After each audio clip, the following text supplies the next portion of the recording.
తండ్రి అయిన దేవునికి మహిమ కలుగునుగాక.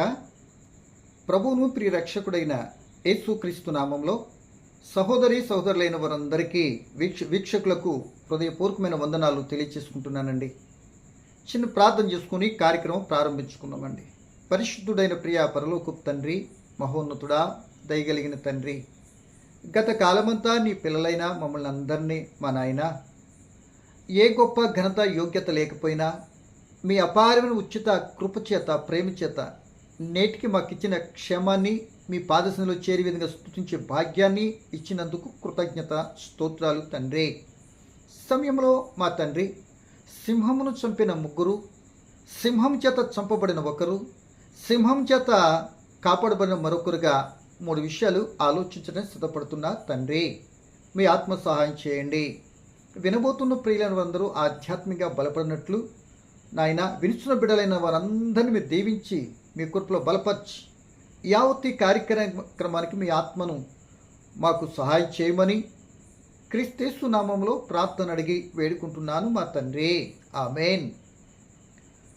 మంచిదండి ప్రియా దేవుని పిల్లలారా, ఈరోజు మన ఒక ప్రత్యేకమైన అంశాన్ని బట్టి కొద్ది నిమిషాలు మనం ధ్యానించుకుంటూ సిద్ధపడదామండి. ఏంటా ప్రత్యేకమైన అంశము అంటే, ప్రియమైన సోదరులారా, సింహమును చంపిన ముగ్గురు.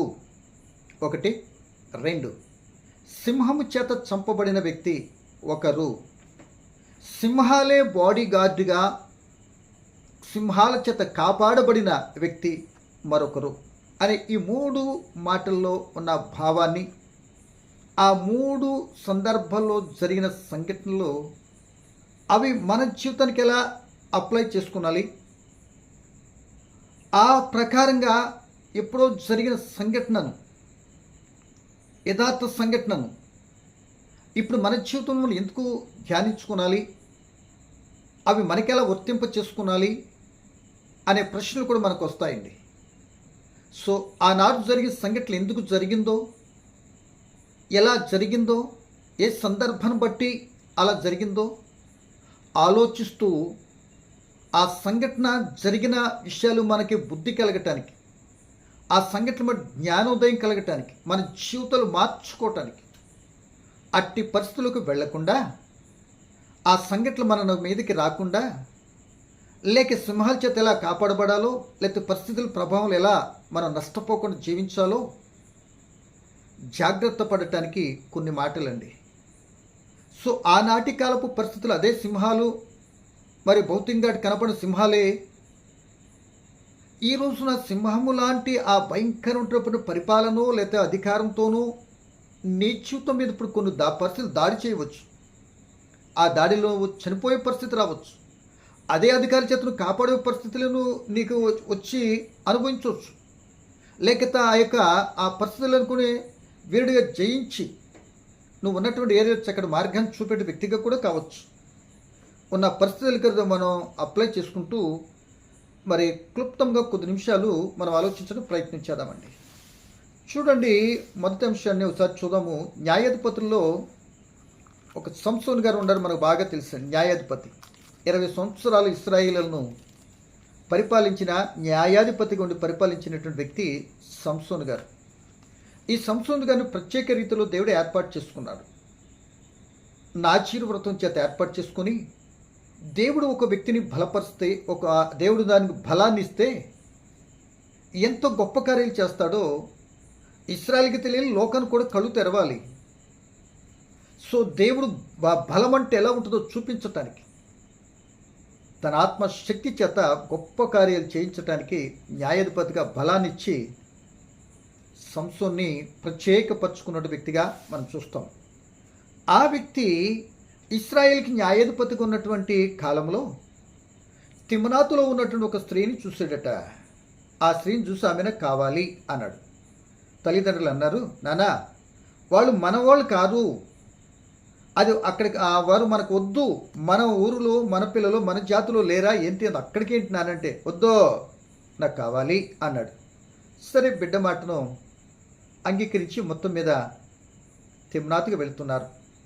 ఆ వెళుతున్న సందర్భంలో ఆ దగ్గర కింద ద్రాక్ష తోటలో నుండి ఒక సింహం బొబ్బరించుకుంటూ సంసోను మీదకి వచ్చేసిందండి. గమనించాలి, సంసోన్ మీదకి వచ్చేసింది. సంసోన్ కంగారు పడిపోలే, అమ్మో నా పని అయిపోయిందని గౌరవమని అరిసేయలే, లేకపోతే వెంటనే డాడీ మమ్మీ సింహం వచ్చేసింది అని తల్లిదండ్రులకి చెప్పలే. ఏం చేశాడండి అని అంటే, వెంటనే తన దగ్గర ఏ ఆయుధం లేదు.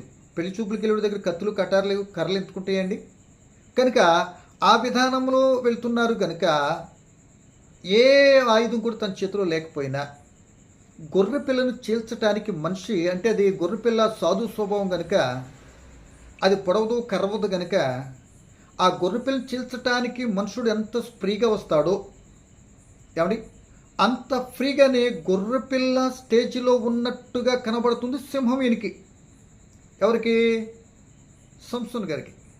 ఏమండి అందుకే పెద్దవాళ్ళు ఒకటి అంటారండి, అద్దంలో కూడా కొండను చూస్తే చిన్న అద్దమే, అంత పెద్ద కొండ కూడా ఇంతే కనపడుతుంది. ఎందుకని అంటే మన మనస్సు ఎప్పుడైతే దేవుని మీదనో మన మనస్సు ఎప్పుడైతే ధైర్యపరచబడ్డామో ఎవరైతేనే ఎంతైతేనే మనం చేయగలిగింది మనం చేయగలుగుతాం అని ధైర్యపరచబట్టడానికి అవకాశం ఉంటుంది. ఎప్పుడు అని అంటే ఆ వ్యక్తి నీతి న్యాయం అనుసరిస్తూ ఉన్నప్పుడు, ఆ నీతి యథార్థత తన వ్యక్తి కలిగి ఉన్నప్పుడు దేవుని ఆత్మ అతనికి తోడు ఉంటుంది. ఆత్మ శక్తి చేత దేనికి భయపడేటట్టు అవకాశం మనుషుడికి ఉండదు. ఎంతటిదంటే రాని, అది ఎలాంటి విషయం అంటే మన మీదకి రాని, సహనంతో ఓర్పుతో జయిస్తారు కొందరు, చంపబడతారు కొందరు, వారే ఆ మన మీదకి వచ్చినటువంటి వారే కాపలా ఉండేటట్టుగా ఉంటారు కొందరు, లేదా మనమే అట్టి క్రియలైనటువంటి వారి యొక్క దుష్ట క్రియల నుండి బయటపడటాన్ని దేవుడు చక్కటి కృపణిస్తాడు. సో ఇక్కడ మనం మాట్లాడుకుంటున్న మాట ఏంటంటే, ఇంకా చదువుతున్నాం చూడండి. ఈ మాటను చదివిన తర్వాత కాస్త వివరించుకొని ముందుకెళ్దాం. సో అప్పుడు సంసోను తన తల్లిదండ్రులతో కూడా తిమ్నాతునకు పోయి తిమ్నాతును ద్రాక్ష తోటల వరకు వచ్చినప్పుడు కొదమసింహం అతని ఎదుటికి బొబ్బరించుచూ వచ్చెను. యెహోవా ఆత్మ అతను ప్రేరేపింపగా అతని చేతులు ఏమీ లేకపోయినను ఒక మేకపిల్లను చీల్చినట్లు అతడు దాన్ని చీల్చెను. అతడు తాను చేసినది తన తండ్రితోనైనను తల్లితోనైనా చెప్పలేదు. ఏంటి తను చేసిన కార్యం చెప్పలేదు. సో ఒక మేకపిల్లని చీల్చేసాడట. కానీ ఒకవేళ ఇదట రివర్స్ అయితే, రివర్స్గా మాట్లాడితే ప్రతి సింహం ఏం చేస్తుంది? అదే మేకపిల్లని చీల్చేస్తుంది. అంటే ఇప్పుడు సంసోను గారికి ఈ సింహము మేకపిల్లలా కనబడుతుంది కనుక మేకపిల్లను మనుషులుగా చీల్చేటటువంటి ఈజీగా చీల్చేసాడు, అంత ధైర్యం వచ్చింది అని అంటే కారణం ప్రియమైన దేవుని పిల్లలరా, ఆత్మచేత ఉన్నాడు ఆయన. దేవుని ఆత్మ అతను ప్రేరేపింపగా, దేవుని యెహోవా ఆత్మ అతను ప్రేరేపింపగా ఆ ఎదురుగుండా వస్తున్నటువంటి ఆ శత్రువైన, తన ప్రాణహాని కలిగిస్తున్న, ప్రాణం తీయటానికి వచ్చినటువంటి శత్రువైన ఆ మృగాన్ని చీల్చేసాడట. ప్రియమైన దేవుని పిల్లలరా, దేవుని ఆత్మను కలిగి ఉన్నటువంటి వాళ్ళు, ఆయన చిత్తానుసారం నడుస్తున్నటువంటి వాళ్ళు బలవంతులుగా ఉండడానికి అవకాశం ఉంటుంది. ఏమండి అప్పుడు దేవుడు వారిని బలపరుస్తాడు. ఎదురుకుండా ఎటువంటి ప్రమాద పరిస్థితి వస్తూ ఉన్నా ఎలా తప్పుకున్నాలో, ఎలా తప్పించాలో, ఎలా ఎదుర్కొనాలో దేవుడి సమయోచితమైనటువంటి జ్ఞానాన్ని ప్రసాదిస్తాడండి. సో సింహము మృగమే, అది అనేక జీవులను చంపి తను బ్రతుకుతుంది.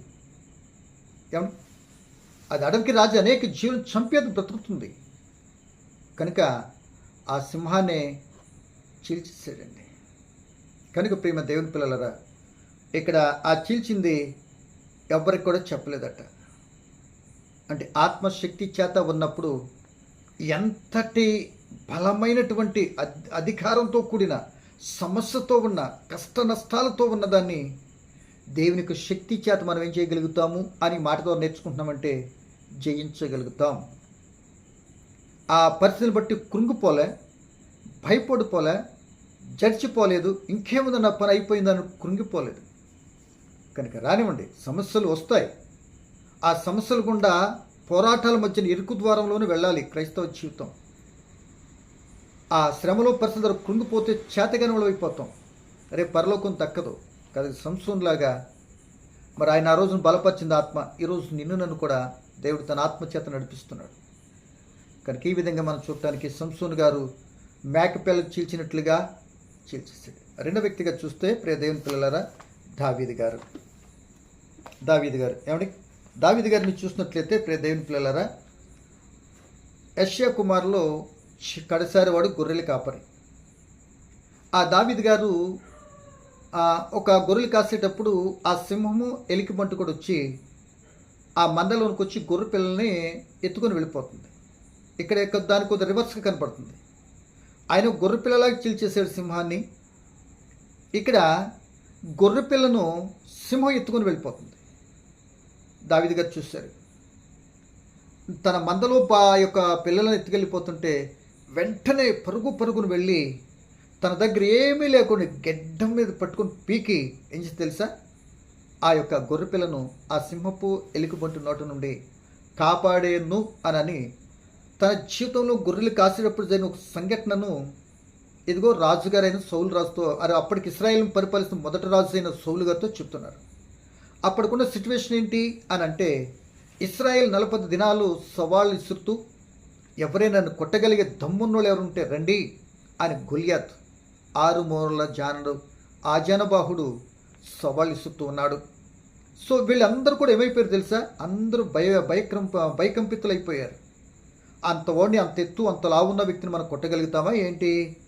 అన్నీ కూడా యుద్ధ కవచాలు ధరించుకున్నాడు. చిన్నప్పటి యుద్ధాభ్యాసం నేర్చుకున్నటువంటి వ్యక్తి. సో అన్ని విద్యలు వచ్చు కనుక ఆయన్ని కొట్టలేము అన్నట్టుగా 40 దినాల బట్టి సవాళ్ళని ఇసురుతూ ఉంటే, ఎవరైనా ఒక రండి నన్ను కొట్టండి, ఫిలిష్తీయులు మీకు దాసులు అవుతారు. 2, నేను వచ్చి మిమ్మల్ని కొడతాను, నేను నాతో పంపించిన నా మీదగా వచ్చిన వ్యక్తిని, అప్పుడు మీరైనా మాకు దాసులు అయిపోండి. ఇది కండిషన్, వాడు చెప్పేటటువంటి కండిషన్. ఎవరు రాలేకపోతున్నారు. ఎందుకు రాలేకపోతున్నారు అంటే, ప్రేమ దేవుని పిల్లలరా, దేవునికి ఆత్మ లేదు వాళ్ళకి. దేవుని చిత్తానుసారమైన జీవితం వాళ్ళ బ్రతుకులో లేదు. ఎదుర్కొన్న సమస్యను చూసి భయపడిపోతున్నారు. యేసు ప్రభువు చెప్పారు, ఇదిగో కొండలాంటి బండైనా లేకపోతే భయంకరమైనటువంటి కొండైనా మీరు విశ్వాసంతో ప్రార్థన చేత కొండలపై ఏమైపోద్ది, మీకు అడ్డు తొలగిపోతుంది అని. అంత గొప్ప కార్యాలు తన నమ్మిన బిడ్డలు చేయగలిగిన దేవుని చేతిలోనే ఉండి, దేవుని ఆశ్రయించకుండా, దేవుని చిత్తాన్ని గ్రహించకుండా ఎదుర్కొన్నటువంటి ఒక అన్యుడు, సున్నతులైన ఫిలిష్తీయుడు, దేవుని ప్రజలైనటువంటి దేవుని చేత నేను ఏర్పాటు చేసుకున్న ప్రజలను ఆ విధంగా మాట్లాడుతుంటే ఏమి చేయలేకపోతున్నట్టుగా ఉండిపోయారు, రాజుతో సహా. ఎందుకంటే ప్రియదేవుని బిడ్డలారా, అప్పటికి రాజులో ఉన్న ఆత్మ కూడా వెళ్ళిపోయింది. ఈ సమయంలో ఆ మాట చదివి దావీదు గారు ఏం చేశారు, దావీదు గారు వెళ్ళి ఆ గొలియాతును కొట్టాడు. సో దావీదు గారికి ఇక్కడే తన జీవితం టర్నింగ్ పాయింట్ ఇదేనండి. దావీదు గారి జీవితానికి హైలైట్ అవటానికి కారణం ఇదే. అంతగా పేరు ప్రఖ్యాతి రావటం ఇక్కడేనండి. సింహము ఎలుగుబంటిని నుండి తన గొర్రెపిల్లని కాపాడినప్పుడు ఎవరు చూడలే, ఎవరు పట్టించుకోలే. సో ఆ సందర్భాన్ని అవసరతను బట్టి చెప్పాడు. నేను ఎలా చేశాను, ఎలా చేయగలిగాను, దేవుని ఆత్మ కలిగినటువంటి వాడు దావీదు గారు. మీరు అదే 14 అధ్యాయం పేజీ తిప్పితే 16 అధ్యాయం 4వ వచనం అనుకుంటండి. 16 అధ్యాయము 14వ వచనంలో ఈ గొప్ప కార్యం చేయడానికి దావీదు గారు ఏం కలిగి ఉన్నాడు అని అంటే, ఆత్మను పొందుకున్నాడు. అప్పటికి అభిషేకం పొందుకున్నటువంటి వ్యక్తిగా కనబడుతున్నాడు. తన అభిషేకాన్ని కోల్పోలేదు. తన ఆత్మ జీవితానికి సంబంధించినటువంటి ఎటువంటి చెడు కార్యాలు తన జీవితంలో రాణించుకోలేదు. ఏమండి, ఆ శక్తి చేత నడుస్తున్నాడు కనుక కనబడుతున్నటువంటి కొండలాంటి ఆ ఎత్తుగా ఉన్నటువంటి గొలియాతు, ఆప్రాలు సింహం బలం కంటే పెద్ద గొప్పడా ఏంటి, ఎలుకబంటి బలం కంటే పెద్ద గొప్ప ఏంటి, అసలు ఈ సొంతలేని పిలిస్తీడు మనలంటువేంటి అని ఆత్మ ప్రేరేపణ పొంగుకుంటూ వస్తున్న ఈ మాటలు. ఆత్మశక్తితో ఏదైనా చేయగలను నేను అని ధైర్యపరుస్తున్నాడు. ఎందుకంటే దావీదు గారు సింహపు గుండె లాంటి కలిగినటువంటి వాడు అంటాడు. 2 సమూయేలు గ్రంథం 17 అధ్యాయం 10వ వచనం చూసుకుంటే, సింహపు గుండె కలిగినటువంటి వాడు. ఎంతమందిని ఒక్క దెబ్బతో 10,000 మందిని, 1000 మందిని చంపాలి సామర్థ్యత కలిగినటువంటి వాడు దావీదు గారు. ఏమండి, ఈ మాట చదువుతాం చూడండి. 16 అధ్యాయం 1 సమూయేలు 16, 14. యెహోవా ఆత్మ సౌలును వీడిపోయి యెహోవా యొద్ద నుండి దురాత్మ ఒకటి వచ్చి అతన్ని మెరిపింపగా, అతని సేవకులు దేవుని యొద్ద నుండి వచ్చిన దురాత్మ ఒకటి అతన్ని మెరిపించింది అని. సౌలు గారికి ఆత్మ లేదు కనుక జడిపోయాడు. 13 వచ్చినప్పుడు చదువుతున్నది, సమూయేలు తైలపు కొమ్మును తీసి వాని సహోదరుడు అని అభిషేకం చేసెను. నాటి నుండి యెహోవా ఆత్మ దావీదు మీదకి బలముగా వచ్చెను. తరువాత సమూయేలు లేచి రామాకు వెళ్ళిపోయాను. అంటే రెండు ఎందుకు చదివినంటే, ఒక ఆయన ఆత్మ విడిచిపెట్టబడ్డాడు కనుక భయపడిపోతున్న అధికారం ఉందో, కానీ ధైర్యం లేదు, పిరికివాడైపోయాడు. మనకి పిరిగితన ఆత్మను కూడా ఇవ్వలేదంటుంది కదా బైబిల్. ఆత్మ మనల్ని ధైర్యపరుస్తుంది. యోబు గారు భార్య అదే స్నేహితులు అంటారు, నీ భక్తి నీకు ధైర్యం పుట్టింపదా అని అంటారు. అంటే భక్తి ఏం చేయాలి? మనం నీతి యథార్థత ఏం చేయాలి? ధైర్యం. ఏమో రేపటి సంగతి నాకు తెలియదు, ఏ రోజు నేను ఉన్నాను కనుక ఇది చేయగలిగినంత ఆయన కృపను బట్టి చేస్తాను. అందుకే నేను నోటితో ప్రగల్భానాలు పలకకూడదు. నేను అది చేసేస్తా, ఇది చేసేస్తా, రేపు చేసేస్తా. అసలు మరో క్షణానికి మనం ఉంటామో లేదో తెలియనప్పుడు నేను చేసేస్తానని వ్యక్తిగతంగా చెప్తున్నట్టు దేవుడు లేపేస్తే నిన్ను అలా పలకూడదు. ఆయన చిత్తమైతే తప్పనిసరి రేపు చేస్తానండి, ఆయన అవకాశం ఇస్తే తప్పనిసరిగా మాట్లాడతానండి అన్నట్టుగా ఆయన అనుమతి ఇవ్వాలి. అప్పుడు నేను చేస్తానండి. నన్ను ఉంచాలి కదా ఆయన. అంటే నా జీవితము, నా స్థితి పరిస్థితి నా చేతిలో లేదు. చేతిలో ఉన్నట్టుగా మనం ప్రగల్భానాలు పలికితే ఇదిగో గొలియాతులాగా అదిరిపడి ఆ భాషను పొలవాలని సంగతి, లేకపోతే ప్రాణం పోగొట్టుకునే పరిస్థితి తెచ్చుకుంటున్న సంగతి గొలియాతు గారి ద్వారా మనం తెలుసుకుంటున్నాం కదండి. ఇప్పుడు అదేగా మాట్లాడుకుంటున్నాం. దేవుని ఆత్మ బలంగా వచ్చింది కనుక ఆ మాట కూడా చెప్తున్నాం చూడండి. 2 సమూయేలు 17:34 వచ్చింది దావీదు గారి గురించి. అందుకు దావీదు సౌలుతో ఇట్లా, నీ దాసుడైన నేను నా తండ్రి యొక్క గొర్రెలను కాయిచుండా సింహమును ఎలుగుబంటియు వచ్చి మందలో నుండి ఒక గొర్రె పిల్లను ఎత్తుకొని పోచుండగా నేను దాన్ని తరిమి చంపి దాని నోటి నుండి ఆ గొర్రె పిల్లను విడిపించి తిని, అది నా మీదికి రాగా దాని గడ్డము పట్టుకొని దాన్ని కొట్టి చంపితిని. మీ దాసుడైన నేను ఆ సింహపై ఎలుగుబంటును చంపితినే. జీవం గల దేవుని సైన్యములకు అధిపతియగు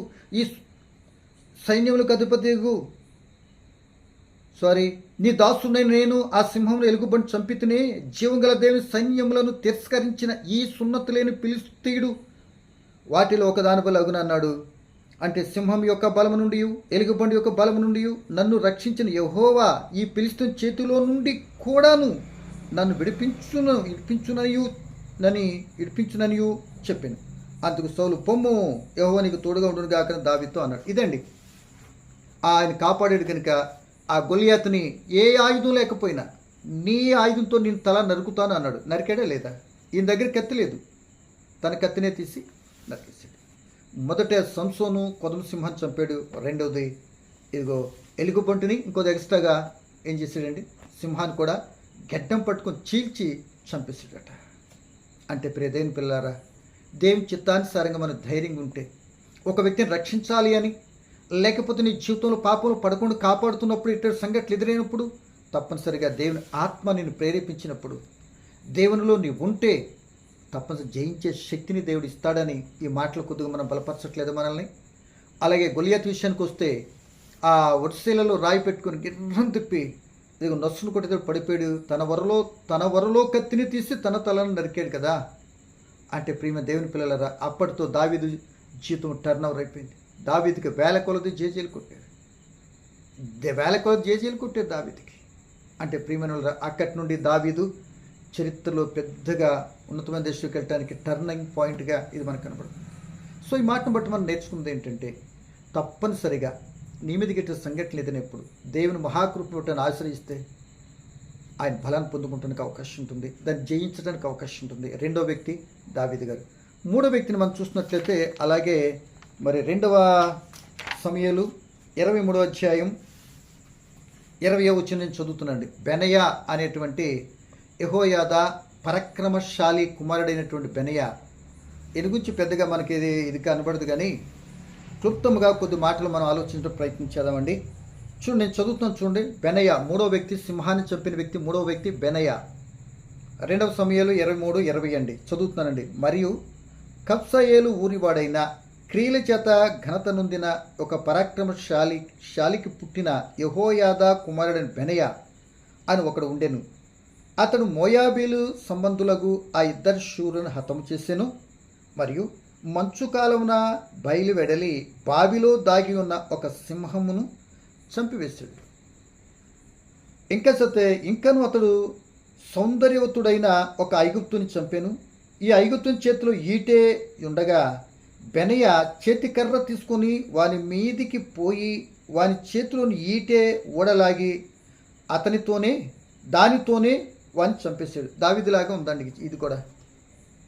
ఏమండి, ఇంకా అతను చెప్పినట్టు ఈ కార్యములలో యెహోయాదా కుమారుడు బెనయా చేసినందున 3 బలాఢ్యులలోనూ అతడు పేరు పొందెను. అంటే దావీదు గారికి సభికుల్లో, అంటే సభా వ్యక్తుల్లో ఈయన ఒక వ్యక్తిగా లెక్కించబడ్డాడు.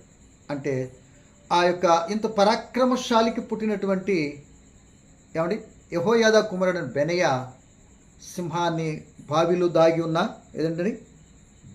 దాగి ఉన్న సింహాన్ని చంపేశాడండి. ఇది చంపేసానని ఎవరికి చెప్పినట్లుగా, ఓహో నువ్వు సింహాన్ని చంపేసేవా అని ఏదో చేసినట్లుగా ఎవరికి కనబడలేదు, అదే వినబడలేదు. ఈ 3 సింహాలు చంపిన పరిస్థితి బయటికి ఎలబరేట్ అవ్వలే. మేము ఇంత గనులమి, చూడు ఎంత గొప్ప కార్యాలు చేసామో అన్నట్టుగా ఎవరికి చెప్పుకునేటట్లుగా, లేకపోతే అలా స్ప్రెడ్ అయినట్లుగా కనబడట్లేదండి. కానీ వస్తున్నటువంటి శత్రుత్వంతో కూడిన పరిస్థితి, తన ప్రాణహానిగా ఉన్నటువంటి జీవు కనుక దాని నుంచి చంపేస్తాం. ఈ రోజుకప్పుడు రేపేం చంపేస్తాం. ఇప్పుడు పాము వస్తుంది అనుకోండి, ఏం చేస్తాం మనం? ఇంతకుముందే ఒక పాముని చంపానండి నేను, కట్ల పాము. వర్షం వచ్చింది ఈరోజు, బాగా వేడిగా ఉంది కదా, దాని నుండి బయటకు వచ్చిందాం, మరి మా వరండాలో వెళ్ళిపోతుంది, చంపేసి. అంటే ఎందుకని దాని ద్వారా ప్రమాదం ఉంది అని దాన్ని చంపేస్తున్నాం. పాపం ద్వారా నరకానికి వెళ్ళిపోతుంది, భయంకరమైనటువంటిది, ఆ విషసర్పాల కంటే ఘోరమైంది అని అన్నాం అనుకోండి, దానికి భయపడం, మరి జల్సాగా చేసేస్తాం అది. కనుక ప్రేమ దేవుని పిల్లలారా, బెనయా అనే వ్యక్తి కూడా ఏం చేశాడు? సింహంను చంపాడు. ఏమంటే 3, సంసోను, దావీదు గారు, బెనయా, 3 వ్యక్తులు ఏం చేశారండి? సింహాల్ని చంపేశారు. ఏమండి, బాగా గమనించాలి. సో ఇప్పుడు ఇంకో మాట అన్నాం కదా, సింహం చేత చంపబడిన వ్యక్తి ఎవరు? బెత్లెహేము నుండి ఇశ్రాయేలు దేశానికి ముసలి ప్రవక్త వస్తాడండి. దేవుడు చెప్పాడు, నువ్వు వెళ్ళి ఆ ఇశ్రాయేలు దేశం అక్కడ జరగబోతున్న కార్యక్రమం, రాబోతున్న ప్రమాదాన్ని తెలియపరిచి తిరిగి నువ్వు వచ్చే బెత్లెహేముగా అని అంటే, ఈయన ఏం చేశాడు? చక్కగా ప్రేమ దేవుని పిల్లలారా, ఈయన ఏం చేశాడంటే అక్కడ కొంత ఇబ్బందికరమైన పరిస్థితుల్లో చిక్కుపోయాడు. మళ్ళీ వెనక్కి వచ్చి చేయకూడని పని చేశాడు. దేవుని ఆజ్ఞను మీరాడు ప్రవక్త. చెప్పవలసిన హింట్స్ చెప్పేశాడు, ప్రమాదం వచ్చేస్తుందని ఆ రాజుతో. మరలా తిరిగి ఇంటికి వచ్చేసేటప్పుడు చీకటి పడేటప్పటికి అక్కడ ఉన్నటువంటి వాళ్ళు ఆయనకు ఆశ్రమిస్తే, ఎక్కడ భోజనం చేయొద్దు దేవుడు అని చెప్తే అక్కడ భోజనం చేశాడు. తద్వారా వెళ్తున్నప్పుడు ఆ భోజనం పెట్టిన వ్యక్తే ఆ ప్రవక్తతో చెప్తాడు, ఒక ప్రవక్తతో, నువ్వు దారంటి వెళ్తున్నా కదా, సింహం వచ్చి నేను తినేస్తుంది అని చెప్తాడు. అంటే దేవుని ఆజ్ఞను మీరితే, దేవుని ఆజ్ఞను ఏదన్నా మనం ఏంటంటే తప్పితే, మన సొంత ఇష్టాలకి వెళ్ళిపోతే మన చేతిలో ఉన్న కర్రే పామై ఖర్చుదనే సంగతిని ఇక్కడ మనం గమనించాలి. ఎందుకు ప్రమాదం వస్తుంది అంటే, మనము దేవుని క్రమాన్ని తప్పినప్పుడు, దేవుని ఇష్టానికి అవిధేయత ఉన్నప్పుడు తప్పనిసరిగా ఎదురే పరిస్థితి లేక ఉంటుంది. మాట చదువుతున్నాను చూడండి, 1 రాజుల గ్రంథం 13వ అధ్యాయం 24 వచ్చినవండి. ఏమండి, అతడు బయలుదేరి మార్గం పోవుచుండగా ఒక సింహం అతనికి ఎదురుపడి అతను చంపాను. అతని కళేబరు మార్గమందు పడి ఉండగా గాడిద దాని దగ్గర నిలిచి ఉండేను. సింహము శవం దగ్గర నిలిచి ఉండి చంపేస్తుంది. అక్కడ చూస్తున్నాయి, గాడిద మీద వెళ్తున్నాడు, అలాగే ఉంది.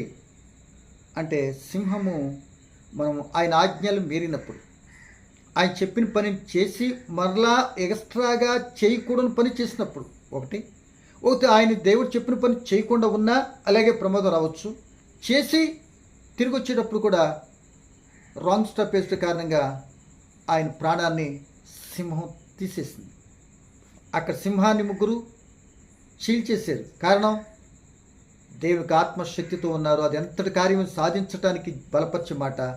ఇదిగో ఒకవేళ అవిధేయతతో కానీ ఉంటే రెండో వ్యక్తి ఆ సింహం ద్వారా మనం చంపబడతాం.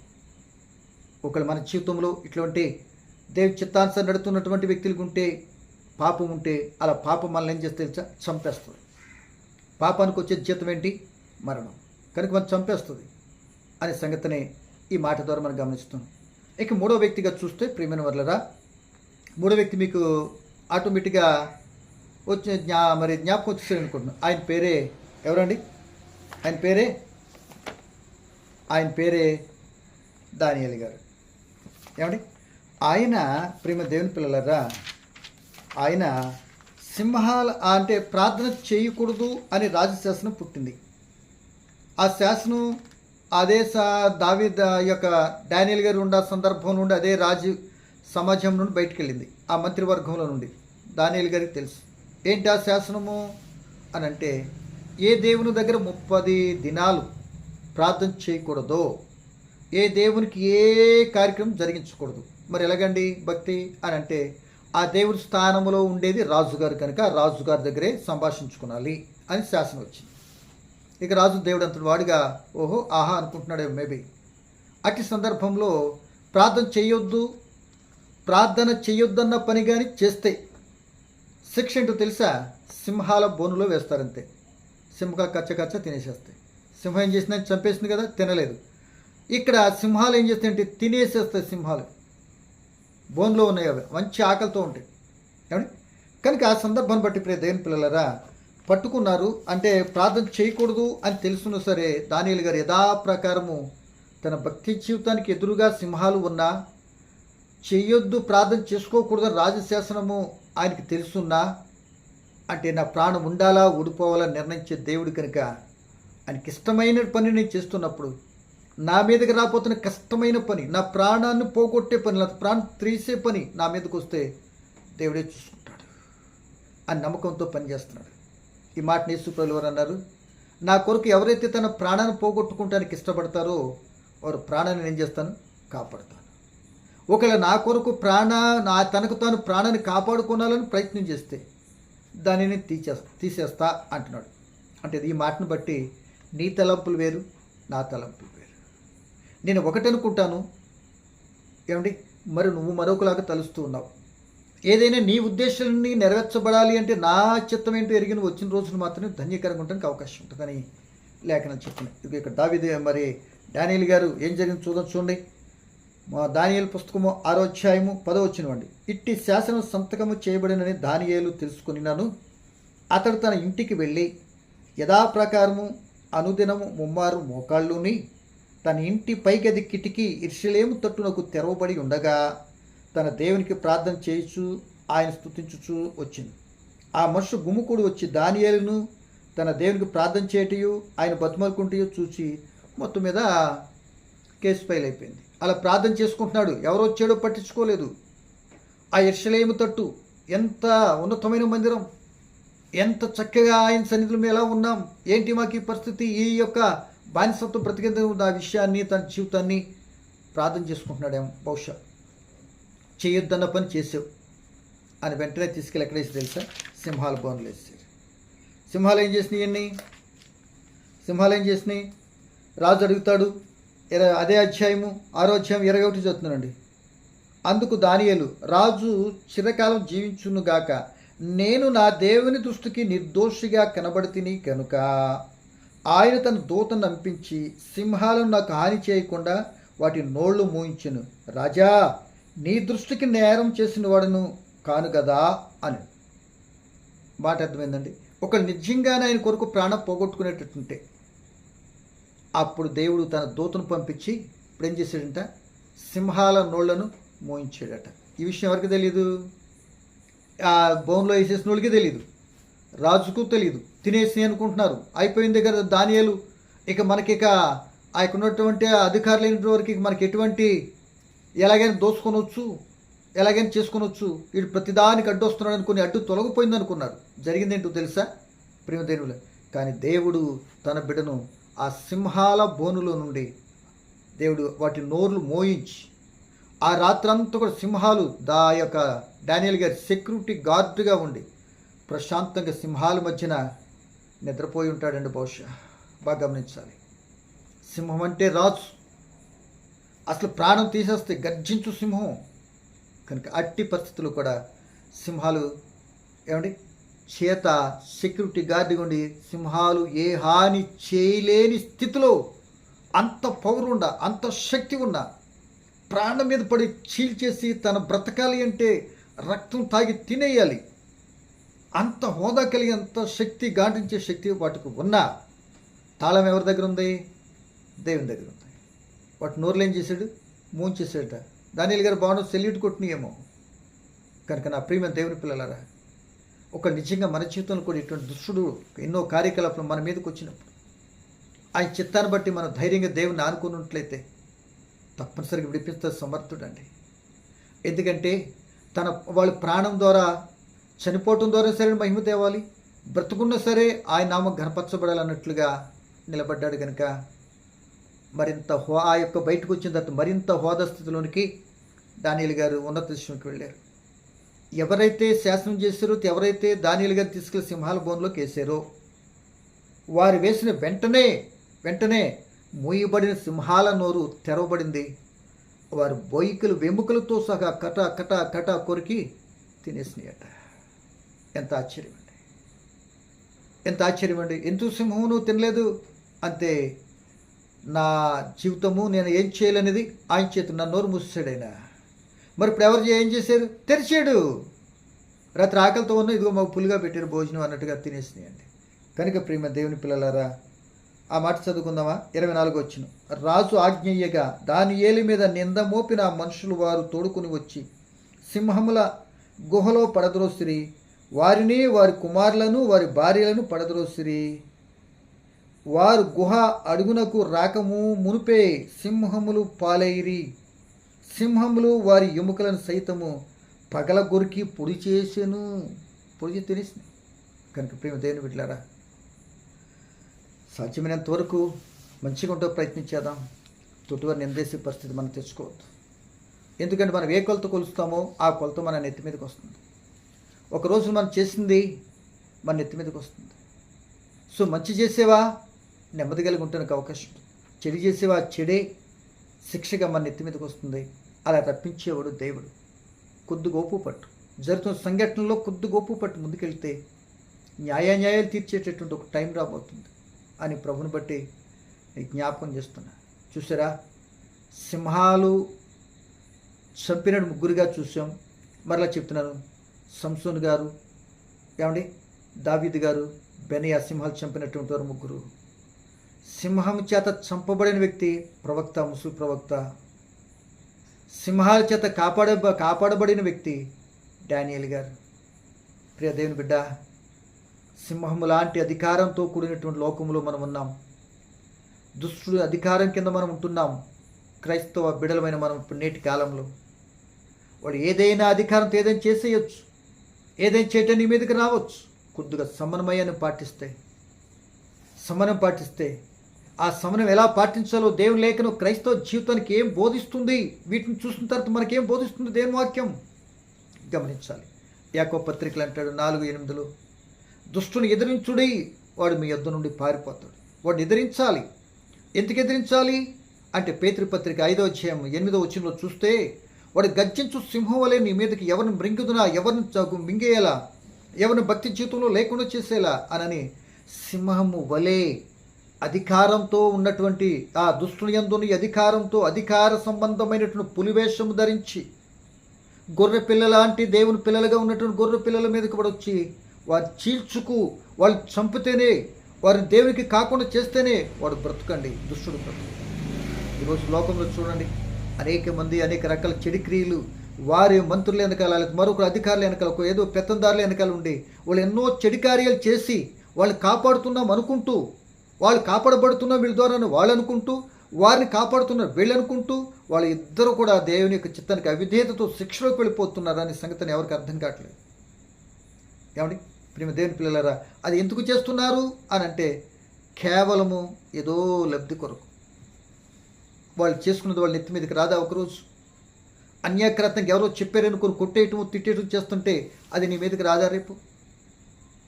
అటువంటి అధికారము గర్జించు సింహం వలె దుష్టుడు మన మీదకి దాడి చేస్తాడు.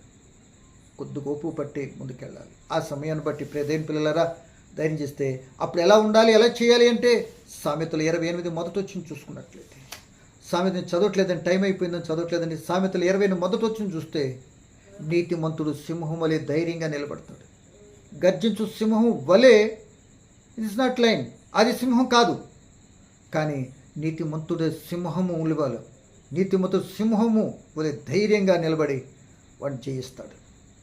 అటు నీతిమంతత్వం మనలో ఉంటే, నీతిగా జరిగే జీవితం అనుకుంటే, సింహము లాంటి పరిస్థితులు మన జీవితంలో ఎన్ని ఎదురైనా, ఎన్ని కష్టాలు వచ్చినా, ఆ దేవుని వైపు మనం చూస్తే, దేవుని చిత్తానికి అనుకూలంగా ఉన్నప్పుడు నీ మీదకి ఎన్ని విషయాలంటే దాడి చేయని కొద్దిగా సమన్వయాన్ని పాటిస్తే తప్పనిసరిగా ఒక రోజున విజయం నీ తలుపు తడుతుందని ప్రభుని బట్టి మీకు జ్ఞాపకం చేస్తూ పాత నిబంధనలు ఒక మాట చెప్పి నేను ముగిస్తాను. షడ్రకు, మేషకు, అబేద్నెగోలు ఆ ప్రతిమకు మొక్కకపోతే అగ్నిగుండంలో వేస్తాం. వేసుకో బాబు, మా ఇశ్రాయేలు ప్రజల మేము విగ్రహారాధన చేయము, ప్రతిమకు మొక్కం, మా దేవుడు చెప్పాడు అది చేయం అన్నారు. రాజా అని ఎంత డేరిగా మాట్లాడారండి. వాళ్ళు అపవిత్రపరచుకున్నప్పటికీ చాలా జాగ్రత్తగా బ్రతుకుతున్న యవన పిల్లల వాళ్ళు. కానీ వాళ్ళు ఎంతవైతే అపవిత్రత జరగకుండా కాపాడుకున్నారో, అపవిత్ర అవటానికి రాజే తెలుసుకొని పెద్ద ఒక సమస్యను వాళ్ళ నెత్తి మీదకి తెచ్చాడు.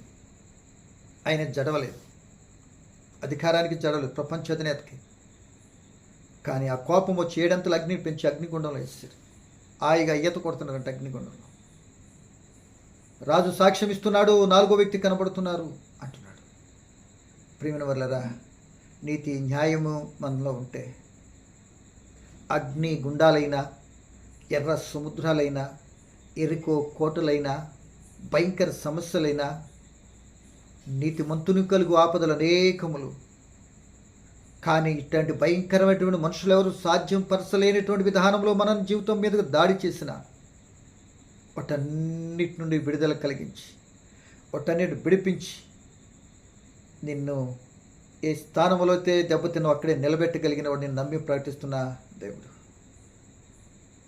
అంటే నా ప్రియమైన వర్లరా, ఆ ప్రకారంగా సింహం వలె నువ్వు నిలబడాలి, ధైర్యంగా ఉండాలి. ఏదంటే జరగని ఒక నీతిమంతత్వంతో ఒకవేళ ఆయన చిత్తమైన యాత్ర ముగించడానికి ఇష్టపడినా అవినీతిమయం ఒప్పు వెనక తిరగకు. సింహం వలె ధైర్యంగా ముందుకెళ్ళేటట్టుగా బిడ్డలకు మనం ఉండాలి అని ఆ భక్తుల ద్వారా కొన్ని విషయం మనం నేర్చుకుంటున్నాం.